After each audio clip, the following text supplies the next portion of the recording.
Methane has a carbon dioxide equivalent, or what they call a global warming potential, of 21 times that of carbon dioxide. Agriculture as a whole is probably only about 15% of Australia's greenhouse gas emissions, and livestock, or methane from livestock, is about 12% of Australia's emissions. So not a large percentage, but again, as I said, it's got a high global warming potential. The research is looking at a number of aspects. They range around feeding, breeding, and rumen manipulation and animal management. We're looking at what we can feed animals now, today, tomorrow, to reduce methane. Cereal stubble is usually still reasonable quality, even though it's quite fibrous, and the animals are picking up some of the grain at the same time as well. So the diet they're getting is actually not that bad.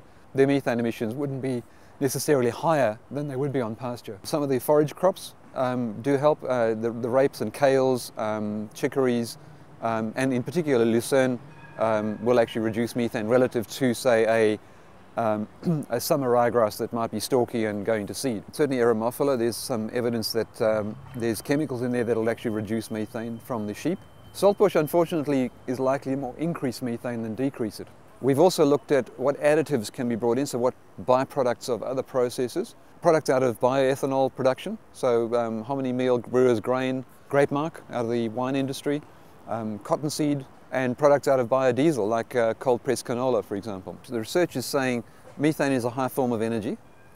Rather than just let it go off as a greenhouse gas and lose that energy, about 10% of the gross energy intake of a ruminant can be lost as methane.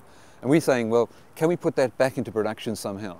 So we actually get that energy back into production profitably and reduce methane at the same time. So that's the focus of the work. So a lot of the supplement work is looking at that. A lot of the breeding work is looking at breeding just more efficient animals. There are efficiencies within breeds. So some animals within a herd will actually be less methane producing than others. And so we're starting to look at whether that can be selected for. Crossbreds usually are more efficient, particularly the F1 hybrid crossbred.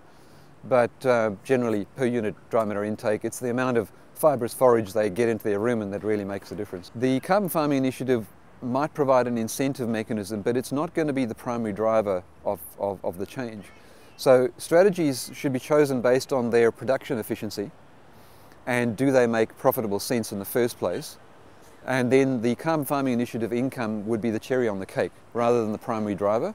And I think it would be a mistake to actually look at CFI income as being competitive with your farm's primary goal, which is the product you're producing. If you're focusing on just being more efficient, in other words, you're producing more product for less methane by just improving the grazing system, reducing the amount of times animals spend unproductive, improving the diet quality offered to them.